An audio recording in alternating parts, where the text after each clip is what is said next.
Hey y'all, Devin the Albino Jackass here, coming at you with a video today. We're going to be taking a break from our country music series for a little bit, and we're going to be talking about the presidential race with Kamala Harris's VP pick, Tim Walz, the governor of Minnesota, who is basically Minnesota's Bernie Sanders, pretty out there left wing guy. And he, of course, all the traditional trappings, socialized medicine, socialized everything, nationalized all the industries. And that's pretty much where we're at. And she really had a chance to appeal to middle of the road voters and with Josh Shapiro, and she decided to go the other route because the dirty little secret is they really don't like Jews in the Democratic Party. But it's a very interesting race, looking to be pretty interesting. But again, I don't think Kamala's had I just don't think Kamala's a good politician at all. I'll just come out and say it. She's not a good campaigner. The media have done their best to astroturf this thing all the way to the election, and I don't think it's going to pan out very well, especially once the DNC is over. After the convention, she's really going to have to actually get in front and talk to people and give speeches and actually answer hard questions. And she is a charisma vacuum, and her policies are radical. I mean, these are, we're talking full-scale gun buybacks, abortion up to the moment of birth, full-on socialized medicine, defunding the police, all of the traditional crap that they've tried to run away from. Kamala Harris is the picture, is the face of that part of the party. And, the reason this is happening is because really ever since the 60s, although it really goes back before then, but in the 60s and 70s, a bunch of the more socialist, left-leaning people, the hippie movement, basically, started to take over the Democratic Party. You saw that in 1972 with George McGovern, and after getting trounced, they really tried to walk away from that until recently. And the sad part is, I mentioned this in a couple of videos, the entertainment industries worked hand in hand with the media, so you have you're about 2 or 3 generations deep of people who have been almost completely indoctrinated everywhere they look as some sort of left-wing political message, going back from the cartoons they watch as kids all the way up to the shows the shows and movies coming out now. The Democrats have always had great star power.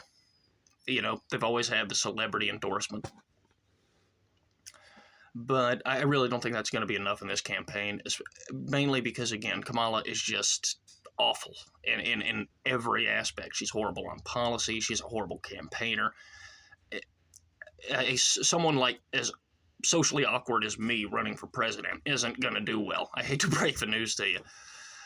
But she's doing really well right now. You can't deny what you see in front of you. If you go to Real Clear Politics right now, you'll see Kamala with a pretty, well, actually with at most a 3-point lead, which is pretty interesting.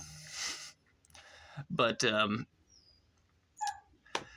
it's gonna be. I don't think it's gonna be a repeat of 2016, but I think you're gonna see a lot of similarities between this campaign and that campaign in 2016, because they're gonna try to run a lot of the same things they did with Hillary Clinton and Barack Obama, which is one of the funniest things to me. Barack Obama, say what you will about him, he at least had charm and charisma, and Kamala Harris has none of that. Neither did Hillary Clinton. Obama was savvy. Obama was a good speaker. Kamala is neither one of those. It's gonna be an interesting election to watch. Still, I look forward to the debates. I really think that is going to hold a bit more importance than it usually would. Now, the only smart part about this whole move for the Democrats is Kamala's a lot younger, a lot.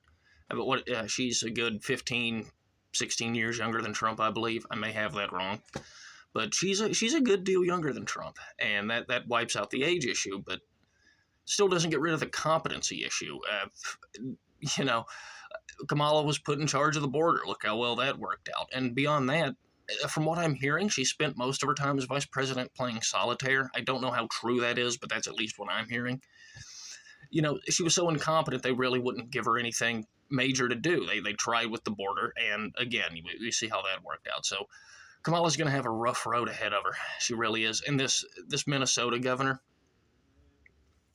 I guess he's a deployment dodger, from what I'm hearing. He left the Army National Guard when he was about to get deployed, I guess, from what I'm hearing. I don't know if that's true, but that's certainly something that I'm hearing as well. So it's going to be a very, very interesting campaign to watch.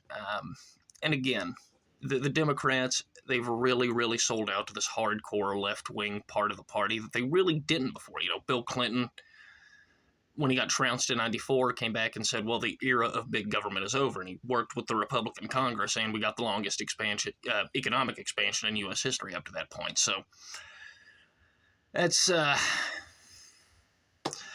Kamala seems to be going in the exact opposite direction.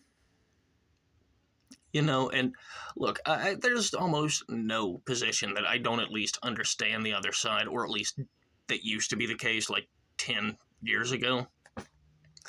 But this new Democratic Party, man, wanting to pump kids full of chemicals and with all the detransition nonsense, wanting to allow biological men to play in women's sports, the tax increases that are going to come with all of these social programs that they pretend only the rich are going to pay for. Fun fact, the rich ain't going to pay for a damn bit of that. You are. That's the dirty little secret they don't tell you. See, socialism loves to tell you that it makes everyone equal. And, to a certain degree it does. It makes everybody equally poor. Except for the people that run the government. They live comparable to millionaires. Go back and look at the leaders of the Soviet Union and how they lived compared to how the average Soviet citizen lived. Trust me, you talk about income inequality. I mean, yeah, sure, on paper, not that much, but you're given all sorts of little perks and privileges. And really a big problem with the communist or socialist economy in general is the incentive structure is not very good. But and the socialism thing, Republicans really, really, if overused when I was a kid, especially. So when you hear that now, it's, you almost brush it off like, oh, God, here we go. Almost in the same way that Republicans do when Democrats roll out the word racist or sexist or fascist or any of that. Democrats kind of developed a thick skin to the socialist attack going all the way back to the 90s and 2000s. But, I mean, that's really what they're advocating for, man. A classless, borderless society in which the state owns the means of production. Now, any socialist will tell you, no, it's the workers that own the means of production. Socialism, well, what is the mechanism by which the workers own the means of production? It usually is done by representation in the state, or at least that's the idea. So the state ends up owning the means of production. You don't. It's a little bit of a dirty secret they don't want you to tell. But Kamala's economic policies, or at least I'm going off of what her 2020 presidential campaign was about. We're talking the elimination of private health insurance,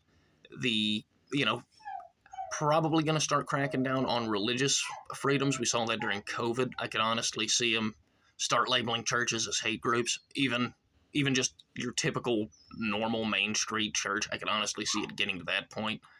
I could honestly see it getting to the point to where the school, and you've already seen this in a couple of states where the school's not going to tell you if the kid is transitioning or not, which is pretty fucking scary. You look at Kamala's America and what it would be like. You're talking a high crime, low economic productivity,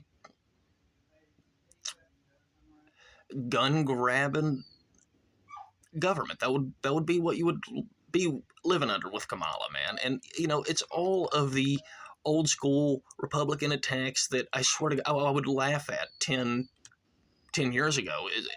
It's what they're actively advocating for now. And I remember back, this is 2014, 2013, I was all in favor of, let's do the Nordic thing. Let's do that. All of their welfare programs and whatnot. No, excuse me. But, here's the thing. It's like I said, the rich don't end up paying for that. It's the average everyday people that end up paying for that. It's the common man and woman that end up paying for that. And I don't like that. I don't think they should. I don't think anyone should be forced to pay for somebody else's education or health care. Those are your responsibility. As a disabled person, I have a video talking about why I don't like disability payments.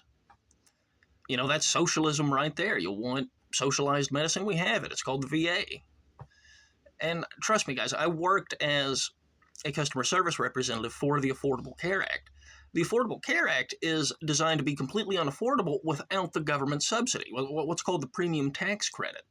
If people, if people got their insurance through the ACA and there was no premium tax credit, you would not be able to afford your insurance. I've seen premiums as high as $3,000. And that's on the low end. I mean, most people, the average insurance premium is usually around $900 to $1,000 when I was a customer service representative for the Affordable Care Act. It's a broken system, and it always will be. The bureaucratic red tape is another big thing that Democrats love to do. They love some business regulations, some for environmental reasons, some for fair competition reasons. But these regulations and all of that, it all adds to the labor and production costs for businesses. And that gets passed off to the customer. If you raise the taxes on a corporation or a business, that gets passed on to the customer. So, again, man, these left-wing policies don't work. They never have. A lot of people want to look and say, well, look at all the great that FDR did during the Great Depression. FDR probably lengthened the Great Depression by doing all of that. And there's an economic study out of UCLA that you can look to for that. But, I mean, man, I cannot get on board with Kamala or this new guy who may have stolen Valor by the sound of it. I don't know. Again, I don't know if that's true, but that's from what I'm hearing. He completely avoided deployment, skipped out, and abandoned his unit right when they were about to go off to Iraq. J.D. Vance didn't do that. J.D. Vance went. So, again, man, it is all policy with me when it comes to the Democrats, man. The tax increases, the open borders, the crime policies, you name it. Everywhere they touch, it's a disaster area. It reminds me of that Fairly Odd Parents episode where Timmy's mom tries to be a gardener, and every time she touches a plant, it dies. That is the Democrats.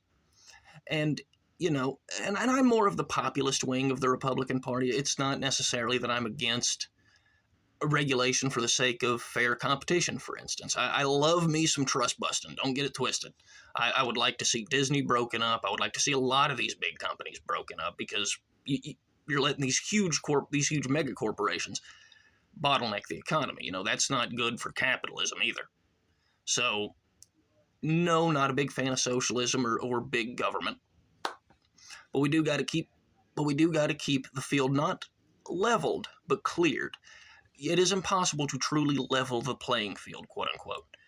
You can only clear the playing field of any sort of debris and things that might injure you. You're never going to be able to level it completely. And that's what equity is. It's instead of saying we should all start at the same point, it's saying we should all end at the same point. That is completely ass backwards to me. I don't know about you. You've got immigrants who have been in this country, came in through the front door, had to put up with the years of paperwork that you got to go through to become a citizen of the United States, and now you're just going to give it away to someone who skipped ahead in the line. You're insulting actual legal immigrants with you're doing this, and you're pretending that you have virtue by doing it, which is just sick. But, that's my biggest... Those are my problems with the Democrats, man. And the Republicans, I'm not a huge fan of their cozying up to the big business and to the big bankers and giving them all the breaks. I'm not a big fan of either side when they suck up to these big corporations. One place I will agree with a lot of Democrats on is when it comes to getting money out of politics. We need to get the big banker money out. We need to get the big union and lobby money out from the Democratic side as well. It's rotten the country, man. It is destroying the republic, and that's where it's got to end. And there's a lot of places that a lot of Americans agree on. But that's not what anyone in the media wants to sell because it doesn't get the clicks, it doesn't get the headlines. It's a lot more interesting to watch people fight than to watch them get along. And the media is going to run with that all the way. But they're also going to try to astroturf Kamala as much as they can. They're going to run cover for her. They're not really going to ask her any tough questions, but they're going to ask Trump why he is still beating his wife. Oh, man. You know, it's a long video. But in case you guys haven't noticed, we do have some audio improvements. I actually got me a half-decent microphone, so we're giving that baby a test drive in this episode.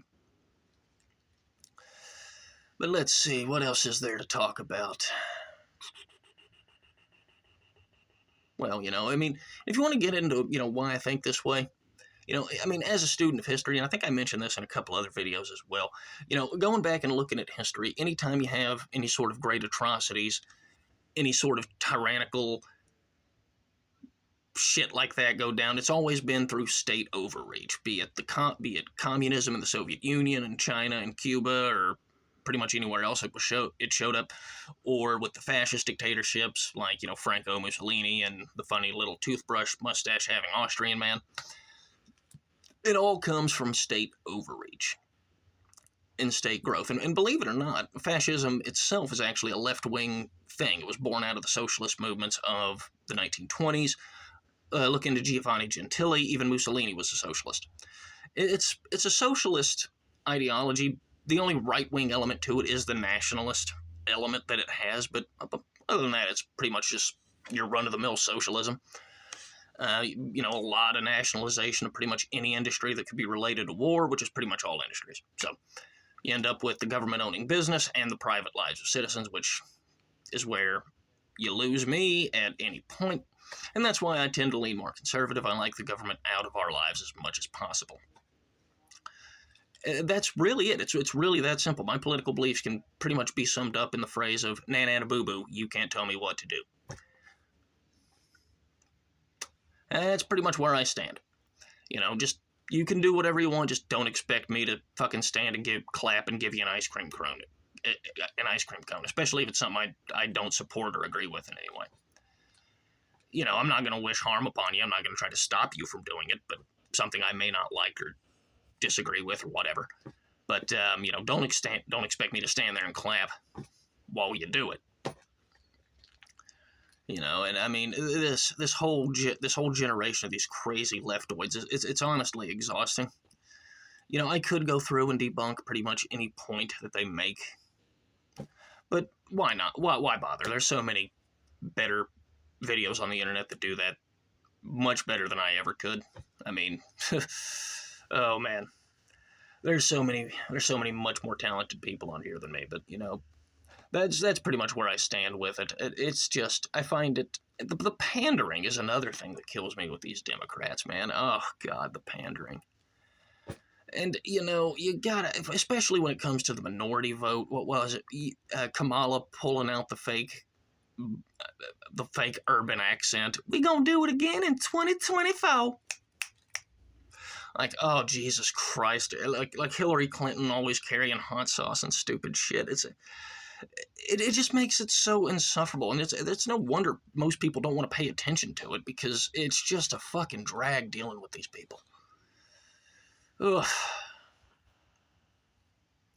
But anyway, guys, let's see. What else is there? I know there was something else. Yeah, well, look, man, when it comes to Kamala's campaign, it's looking really good for her right now, but it's going to wear off. Like I said earlier, you know, after the DNC, once she has to take serious questions, once she gets put on the debate stage, I really think her campaign is going to collapse from under her. She is, you know, she doesn't, what is it? I don't think she even goes to her own staff meetings as vice president. She doesn't go to any of these meetings that she's, I mean, any of these staff meetings or briefings or any of that. She just kind of skips out on. I mean, the level of incompetence with Kamala is what I think hasn't had a chance to show yet, but I think it's going to.